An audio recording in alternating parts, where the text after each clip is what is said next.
Amy, like, before you work on animation desk, do you have any specific training? I don't have any training in any kind of digital art. Throughout my schooling, I was involved in a lot of art, and I took a lot of art in high school, and I drew a lot when I was little, just for fun. So, not any really formal training, but just fun training. That sounds good. How do like animation desk's applications? I really liked it. I thought it was very easy to learn, and I picked up on the tools that fit my specific needs. So whatever I was drawing, I could basically find the tools that I wanted to use to make the dog look like the way I wanted it to look. And it was a great introduction to animation, since I had no prior experience in animating anything.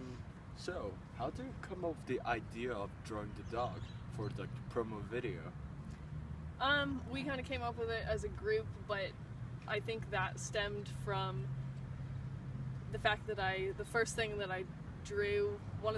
that I drew was a dog on the app. So I have spent a lot of time drawing dogs and horses, so it was kind of a natural progression.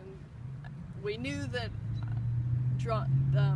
the animation would look fine, and a lot of people really like dogs. It kind of appeals emotionally, so we figured we could test that out. It worked.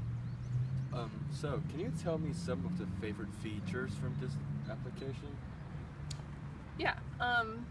My favorite features, I guess, are the ones that remind me the most of drawing with pen and paper, but I guess the actual act of drawing, those are my favorite features. So the opacity, being able to control the opacity of the line and the width of the line, and of course the different kinds of brushes. But then the features that cater specifically to animation, those were a new thing for me, so I enjoyed those. Do you have any suggestions for the application?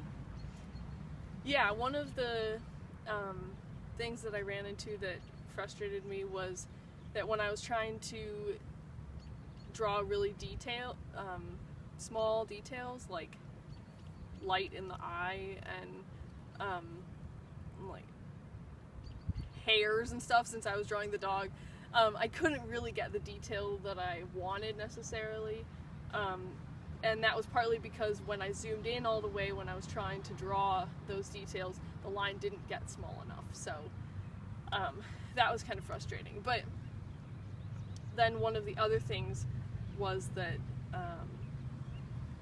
even when palm rejection was turned on, it wasn't really functional, so the page would move with my palm, so that was, I just gave up on that feature.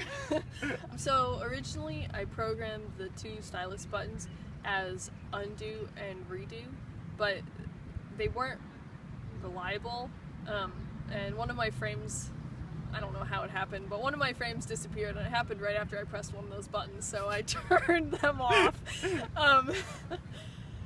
But other than that,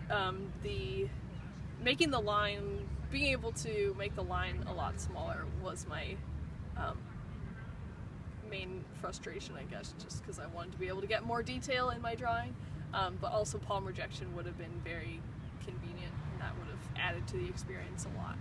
So, Thank you. you're welcome.